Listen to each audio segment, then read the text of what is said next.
Pemirsa, Presiden Prabowo Subianto usir secara halus awak media saat rapat terbatas pada Rabu kemarin. Ya, momen terjadi saat Menteri Keuangan Sri Mulyani akan sampaikan RAPBN 2026 yang bersifat rahasia. Mengusirnya secara halus. Presiden Prabowo Subianto meminta awak media meninggalkan ruangan saat rapat terbatas kabinet pada Rabu 6 Agustus 2025. Saat itu Menteri Keuangan Sri Mulyani akan menyampaikan nota keuangan RAPBN 2026. Namun Sri Mulyani sempat ragu karena RAPBN tersebut masih bersifat rahasia. Kami ingin menyampaikan rancangan APBN 2026. Namun karena ini adalah persiapan nota keuangan, Bapak, apakah pers masih ada di sini? Karena nanti Bapak tanggal 15 akan menyampaikan di depan DPR.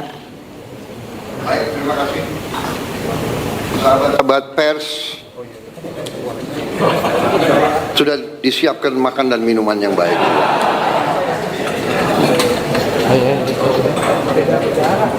Mengusirnya secara halus. Nota keuangan RAPBN 2026 akan disampaikan Presiden Prabowo Subianto pada 15 Agustus 2025. Nota keuangan tersebut akan disampaikan dalam sidang tahunan MPR dan DPR pada 15 Agustus mendatang. Pemirsa, Istana kembali menegaskan tidak ada reshuffle kabinet dalam waktu dekat. Ya, penegasan itu muncul pemirsa usai adanya orang yang tak berkeringat yang ngebet masuk kabinet.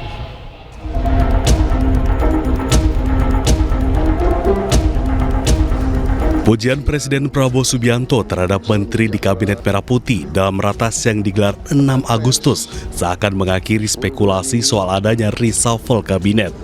Menko Infrastruktur dan Pembangunan Kewilayahan Agus Harimurti Yudhoyono menyebut Prabowo menyatakan puas dengan kinerja menterinya. Tentunya saya ingin tidak berkomentar di situ ya, yang jelas prerogatif presiden itu mutlak ya terkait dengan itu semuanya, dan beliau hanya ingin menyampaikan kepada kita semua terus bekerja dengan fokus. Beliau mengapresiasi teamwork yang semakin solid.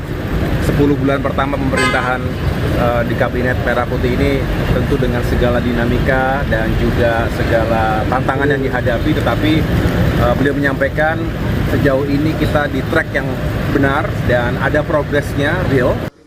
Pernyataan AHY ini dikuatkan dengan Kepala Kantor Komunikasi Kepresiden yang menegaskan kabinet saat ini telah solid. Dalam sitkap kemarin Pak Prabowo sempat menyinggung juga ada orang yang tidak berkeringat tapi ingin masuk ke kabinet. Ini mungkin siapa nih Pak? Atau dapat dari mana? Ada informasi Pak. Untuk yang tadi saya nggak bisa konfirmasi itu, ya. Silakan tanyakan kepada yang menyatakan. Tapi teman-teman, Presiden kemarin memang menyatakan hal ini, ya. Yang disampaikan Presiden adalah hari ini beliau merasakan kabinet sangat solid, ya, kabinet sangat kompak, dan beliau sebagai kapten kesebelasan mengucapkan terima kasih banyak atas soliditas, kerja keras, dan kekompakan seluruh anggota kabinet. Jadi kita, ya, saya, teman-teman, hari ini ngambil kalimat presiden yang itu saja, ya, kalimat presiden yang itu saja. Tetap dalam kerangka bahwa reshuffle adalah hak prerogatif presiden. Pernyataan presiden yang bocor ke media itu seakan mempertegas bahwa tidak ada reshuffle kabinet dalam waktu dekat. Lantas, siapakah orang yang berkeringat yang ngebet masuk kabinet yang dimaksud Prabowo? Ya, pemirsa, Bupati dan PLT Sekda Kabupaten Pati, Jawa Tengah disoraki warga saat kirap budaya Hari Jadi Pati.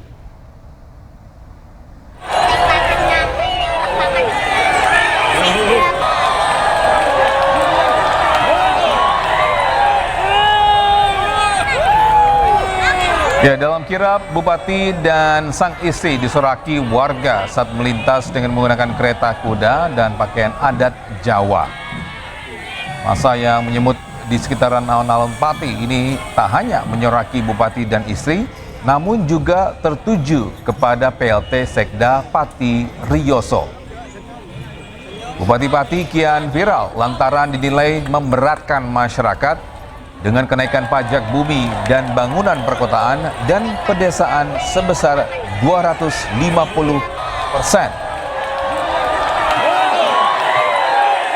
Ya itu tadi kira-kiranya kan ya pemimpin kan seharusnya kan ya, tapi harus bermasyarakat. Tolong dibantu teman-teman lah. Gimana caranya mensejahterakan masyarakat, bukan malah dia itu seolah-olah itu dia itu apa namanya tapi ini seorang bupati harus ya anu tanggung ya jangan. Ya, Bupati Pati ini Sudewo memohon permintaan maaf kepada warganya perihal perkataannya yang dinilai menentang masa untuk berdemo kenaikan pajak PBB dan perkotaan. Ya, Sudewo juga mengatakan tidak bermaksud untuk menantang warga.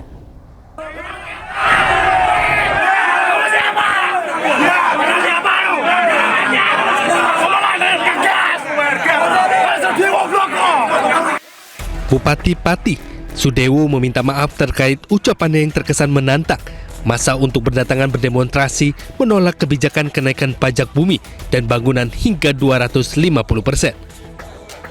Dari pernyataan itu, Sudewo juga tidak bermaksud untuk menantang rakyat. Yang kedua, saya minta maaf yang sebesar-besarnya atas pernyataan saya. 5.000 silahkan, 50.000 masa silahkan. Saya tidak menantang rakyat. Sama sekali tidak ada maksud untuk menantang rakyat. Mosok rakyatku tak tantang. Saya hanya ingin menyampaikan supaya demo tersebut berjalan lancar dan betul-betul murni tuntutan aspirasi, bukan karena ditumpangi pihak-pihak tertentu. Mas, apa salah kami? Salah kami apa? Kami di sini mau menyampaikan aspirasi ya. Jangan semena-mena. Kita takut. Aku tidak takut. Terserah. Jangan 50.000. Sama saya saja. Tertipkan. Pak Polisi. Sebelumnya, aksi demo penolakan kenaikan pajak bumi dan bangunan perkotaan dan perdesaan di barat laut Simpang Lima Pati, Jawa Tengah ricuh. Adu mulut terjadi antara pendemo dengan anggota Satpol PP lantaran donasi yang mereka galang diangkut paksa. Selain itu, pernyataan Bupati Pati sempat viral di media sosial terkait demo penolakan kenaikan PBB dan bangunan perkotaan dianggap menantang hingga membuat warga marah. Dari aksi penolakan pajak tanggal 17 Agustus ya? Siapa yang akan melakukan penolakan? Saya dulu, silahkan lakukan. Jangan hanya 5.000 orang, 50.000 orang aja disuruh ngerahkan. Saya tidak akan gentar. Rencananya warga akan menggelar demo besar-besaran pada 13 Agustus mendatang untuk menolak kenaikan pajak bumi bangunan perkotaan. Tim Liputan iNews melaporkan.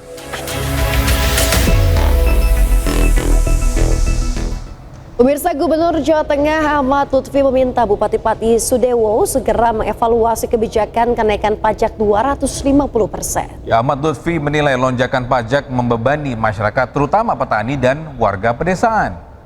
Satu prinsipnya adalah disesuaikan dengan kemampuan daerah. Kemudian yang kedua, tidak boleh membebani masyarakat. Sehingga perintah saya untuk dilakukan evaluasi dan kajian. Kalau perlu diturunkan saat itu, nah itu nanti akan dibuka dialog dan secara cepat, jangan berlama-lama. Terus disosialisasikan secara masif, sehingga semua masyarakat jadi tahu bahwa sebenarnya itu semua adalah untuk masyarakat, dari masyarakat dan oleh masyarakat. Ya, sementara itu Gubernur Jakarta Pramono Anung akan buat lapangan padel di 3 taman yang terintegrasi di kawasan Kebayoran Baru, Jakarta Selatan.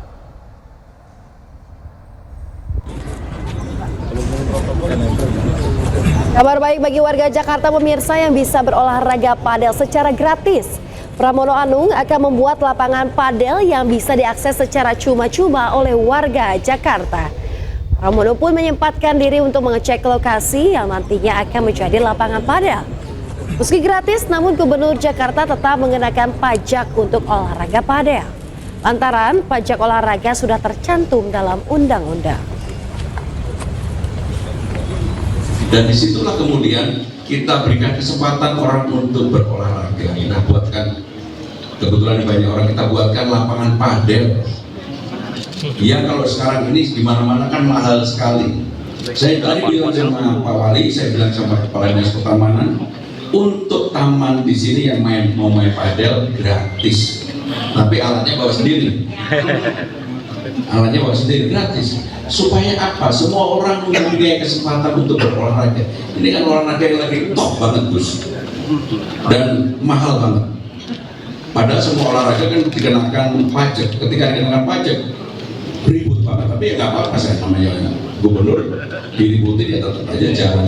Kan ini menjalankan undang-undang.